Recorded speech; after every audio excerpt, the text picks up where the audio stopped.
Ya, jadi ada sebagian orang dia kalau menuntut ilmu dari dia takut kebohongan, kalau dia menyampaikan kalau bisa mengamalkan maka dia tidak mau ngajar, maka dia tidak mau mentransfer ilmunya. Ada orang yang model seperti ini. Pertama, biasanya orang model seperti ini orang yang parsial. Saya istilahkan parsial. Artinya mengambil satu dalil memakaikan dalil yang lain. Ini bahaya. Ya, banyak orang sekarang terperangkap pada sebuah sikap keagamaan karena mengambil satu dalil. Ya, contohnya, umirtu an uqatilan nasa hatta yashhadu an la ilaha illallah. Saya diperintahkan untuk memerangi orang-orang sampai dia bersyahadat. Nah, ini kalau cuma megang hadis ini saja, semua orang bisa diperangi. Dibobong semua itu habis itu. Pokoknya kalau nggak masuk Islam kok boleh bodoh kan gitu kan. Secara tekstual pertama dia megang hadis ini doang, sementara banyak hadis-hadis yang lain. Ya ada ini yang para osmu, orang yang merendahkan, yang menghina orang-orang muslim yang tinggal di masyarakat muslim dalam kondisi damai, maka Rasulullah adalah lawannya. Rasulullah menjadi musuh dia. Artinya Rasulullah tidak mau. Ya, bahwa untuk Rasulullah beliau wakilnya. Kalau aku menjadi lawannya di dunia, maka aku akan menjadi musuhnya di akhirat. Kata Rasulullah SAW. Artinya dia mengambil satu hadis, mengambil hadis yang lain.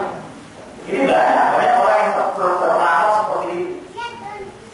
Sehingga suka mencak-mencak kalau dia lihat ada orang berbeda dengan dia dalam hal pengamalan agama. Ya, banyak kata-katanya nanti. Ini biasanya pasti orang kayak gitu. Pasti ada dalam pemanggilan dalil ya. Yang kedua, ya tapi kita harus berkoreksi. Kita harus mengambil, mengambil hadis-hadis yang lain, ayat-ayat yang lain, sehingga kita bisa bertindak, bersikap proporsional. Ya kan, kalau mengamalkan hadis yang lain ya, nanti seperti tadi kan, dia mengamalkan ayat yang tadi, kalau orang terindah Allah yang tak puluh malah tidak tahu. Sementara sekian banyak hadis, sekian banyak ayat tentang masalah, kita harus mengajarkan, kita harus memberikan peringatan kepada masyarakat kita. Kita harus berdakwah. Ya.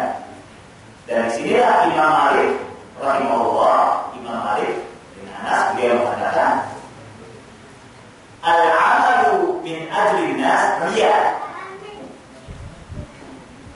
Wa tarkul amali min ajli nas syirik. Ya, ini kata Imam Malik. Jadi kalau kita mengamalkan amalan ibadat karena manusia, karena manusia, karena ada simpulan, karena takut dipuji, karena takut ini segala macam, karena manusia, itu yang namanya riya.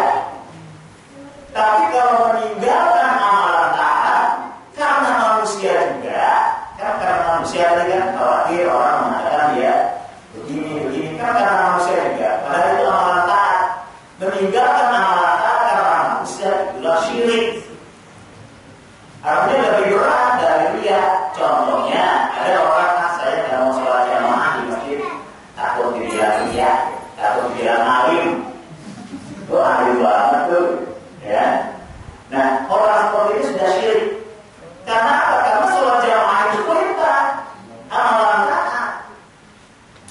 Kalau ada yang perasaan seperti itu, ada yang dikatakan, ya Rasulullah mengadakan kebaikan, istighfar la haula wala quwwata illa billah. Maka ada, saya rasakan secara pengalaman pribadi. Ketika saya berceramah, saya sukses dalam ceramah saya karena sudah 2 kali, sudah diproses segala macam. Suka timbul dalam perasaan, wah luar biasa saya. Wah saya sukses. Nah, desakan atau apa, detakan seperti ini yang harus dinetralisir, segera dinetralisir. Itu manusiawi. Tapi kalau manusia sedang dibiarkan itu, dia akan menjadi sesuatu yang akumulatif, akan menjadilah segera ujub. Ujub dibiarkan akan merata kepada kibir, takabur. Ya. Kalau ujub itu dari buruk ya.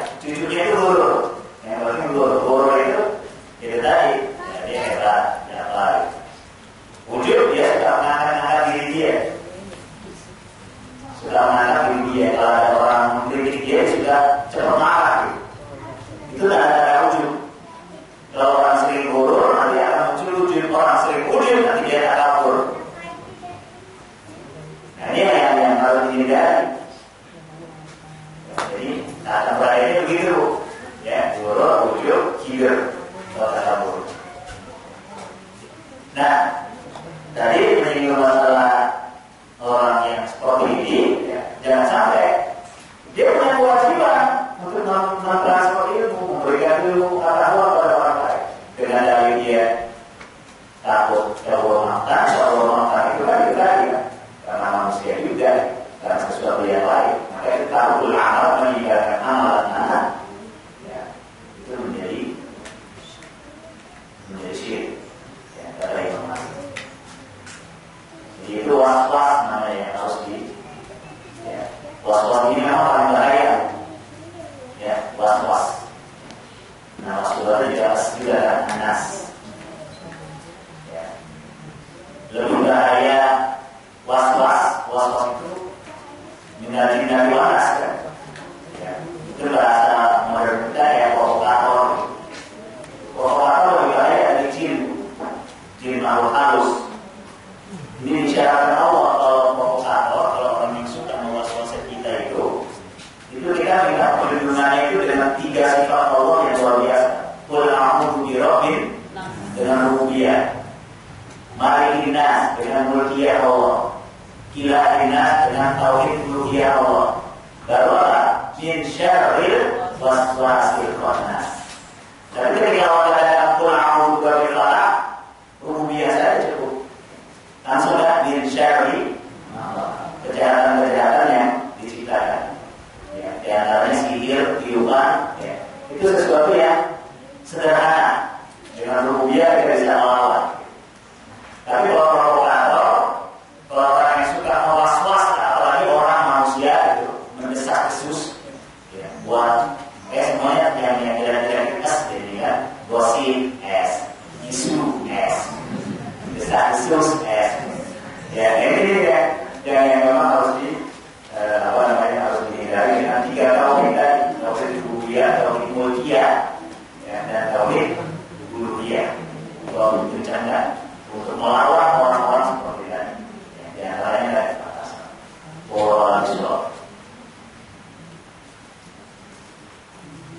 Silahkan yang lain, masih ada setengah jam lagi. Maka aman ilmi ulji mayawam qiyamah ilja minana. Ini yang paling dahsyat dari Rasulullah, orang yang menyembunyikan ilmunya. Barang siapa yang tidak mentransfer menyembunyikan ilmu yang dia miliki, tidak diberikan kepada orang lain, dia akan diikat, ya, dengan tambang yang terbuat dari api di hari kiamat. Ya, ini ancaman Rasulullah paling keras tentang orang yang suka menyembunyikan ilmu.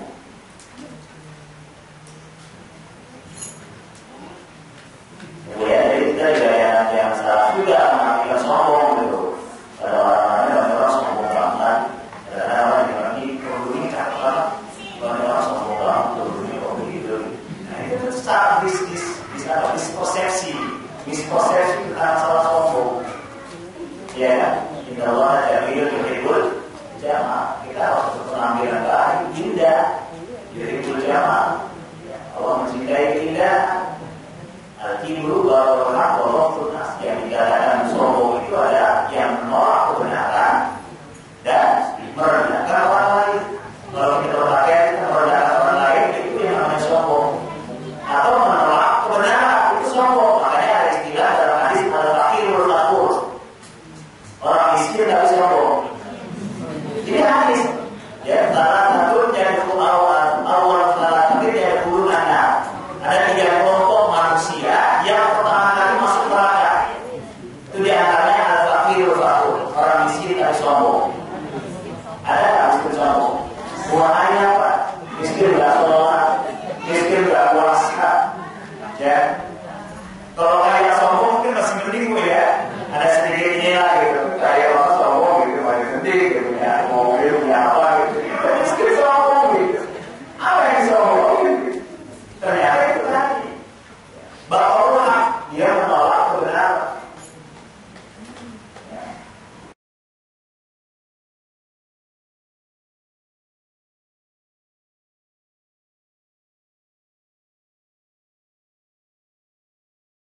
Pertanyaan bagus sekali, mana yang utama, ilmu syar'iah atau ilmu kauniyah? Sebenarnya pembagian kauniyah syar'iah ini pembagian dampak pengaruh dari proses sekularisasi yang membedakan antara ilmu dunia dengan ilmu syariat, ilmu agama. Ilmu pengetahuan umum, ilmu pengetahuan umum dengan sains dengan agama syariat. Ya. Ini dampak pengaruh daripada pemikiran sekularisasi, sekularisme yang membedakan.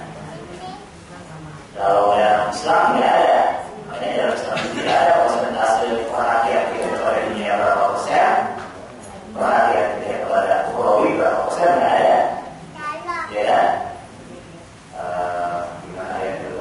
Sebagai orang asasi atau berarti Allah ada akhirat. Jadi kita harus berorientasi kepada sebuah visi ke depan tentang kehidupan Ukhrawi kita untuk kebahagiaan ke sana. Tapi apa kalau asasi apa dunia? Kamu punya bagian juga di kehidupan dunia. Segala kehidupan dunia harus kita manfaatkan untuk persiapan kita ke sana. Bukan kita melupakan dunia. Dunia harus kita raih, kekuasaan harus kita raih. Dalam rangka apa? Dalam rangka tadi menuju kebahagiaan Ukhrawi. Demikian juga di ilmu kauniyah. Ilmu kauniyah yang kita pelajari itu tidak boleh kosong daripada unsur-unsur Ukhrawi. Memang di kita ini ya, problemnya ketika ilmu duniawi tahun ini dipelajari tidak diimbangi, tidak didasari dengan ilmu-ilmu syariat. Ya. Kalau dalam metodologi pendekatan Nabi, menurut ilmu itu pendidikan dasar itu adalah pendidikan dasar tentang keimanan. Pendidikan dasar itu keimanan. Nah, ketika dia mempelajari itu sudah kuat dasar imannya. Artinya TK dan TK SD awal seperti itu sampai berlaku sampai zaman Imam Ghazali. Madrasah-madrasah yang dibuat oleh beliau itu yang dipelajari masalah keimanan. Fikih yang ada itu fikih, baru akidah, iman. Lalu diimbangi dengan cerdas-cerdasan intelektual bisa berhitung, bahasanya berhitung pelajaran Caristo, ya. Caristo ini keterampilan dasar, bukan pendidikan dasar, tapi pendidikan keterampilan dasar. Itu Caristo. Kalau pendidikan dasar itu dari akidah dan ibadah. Ya, ibadah namanya diperkuat karena Nabi tadi 7 tahun sudah bisa sholat. Artinya apa? Artinya sebelum 7 tahun anak sudah dipersiapkan supaya bisa sholat. Ya kan? Gerak-geriknya, bacaannya. Kira-kira bisa nggak? Anak 7 tahun sudah hafal bacaan sholat, kira-kira sudah bisa belum? Sudah bisa. Anak 2 tahun aja sudah sudah hafal. Ya, lagu-lagu tentang salah alamat, lagu salah alamat, anak 2 tahun itu kalau Depok Timur, ya, karena adanya Ayu Ting Ting, ya, di sana dia dengar, di rumah dia dengar lagu itu, di angkot dia dengar lagi, dia wajar direkam oleh anak, rekam, nggak mau dia dari orang tua sudah apa? Nah ternyata anak secara otak sudah bisa. Dan tidak mungkin Rasulullah SAW sampai mengeluarkan 5 tahun 10 tahun nggak sholat. Ya, orang nggak sholat kan kadang-kadang bukan karena malas, karena dia nggak bisa. Ya kan Bu? Kalau kita nggak bisa jadi malas Bu. Ya Bu. Kita nggak hafal Quran itu karena bacaan kita nggak sampai gitu. Bacanya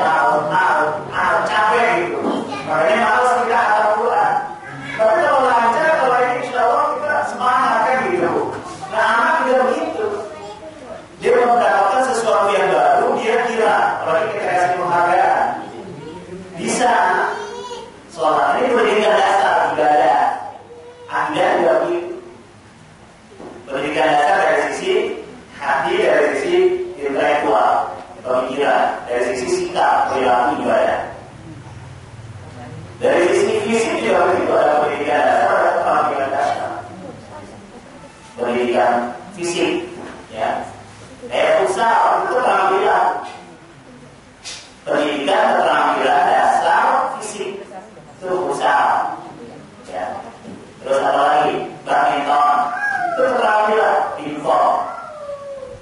Perlu keterampilan. Tapi pendidikan dasar, pendidikan kebugaran, ya, yang sekarang sudah menjadi olahraga elit, ya. Asilahata, warimahata, wakubarmail. Ini pendidikan dasar dan berorientasi kepada kebugaran jasmani. Jadi sekarang jadi olahraga elit, ya, kembang kuda, berenang lah ya sekarang masuk 20.000, ya kan? Kembang kuda kalau kita dengar di Pamulang itu 1 jam itu bisa 500.000. Kita latihan kuda di Pamulang, ya. Setelah itu gimana ya? Memanah sekali. Kalau saya lihat di situ di poni dari itu memanah cuma 2-3 orang. Ya bilang berapa sekali datang 100.000 Pak. Salah satu poni trail memang privat, jadi privat. Jadi 100.000 1 orang setiap kedatangan. Artinya ini mahal. Nah ini kan kalau kita budayakan ya sekarang ya badminton, ya mahal ya. Nah ini pendidikan dasar dan pendidikan keterampilan yang perlu kita.